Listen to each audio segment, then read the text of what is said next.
Hello one WhatsApp everybody. अगर आप चाहते हो इनफिनिक्स स्मार्ट 4 प्लस में साउंड प्रॉब्लम को कैसे सॉल्व किया जाए तो वीडियो को लास्ट तक जरूर देखना। मेरा नाम है आकाश और आप लोग देख रहे हो Peter take YouTube channel. So let's begin.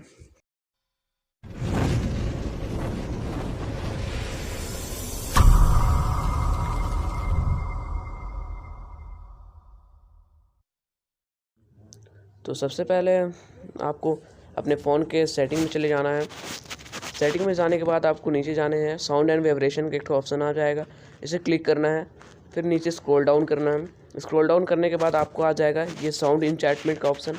Sound इंचैटमेंट को ऑन दबा के जो ये बेस लाउडनेस है ना, इसे ऑफ़ कर देना है। ये ऑन में रहेगा, इसको ऐसे ऑफ़ करना है। बस हो गया। तो वीडियो को ज़्यादा से ज़्यादा शेयर करो ताकि वो लोग भी अपना इनफिनिक्स स्मार्ट 4 प्लस में जो प्रॉब्लम आ रहे हैं, ग्लिचेस हैं, उसे ठीक कर सकें। तो फिर मिलते हैं नेक्स्ट वीडियो में, तब तक के लिए बाय बाय। खत्म। Bye bye, Tata.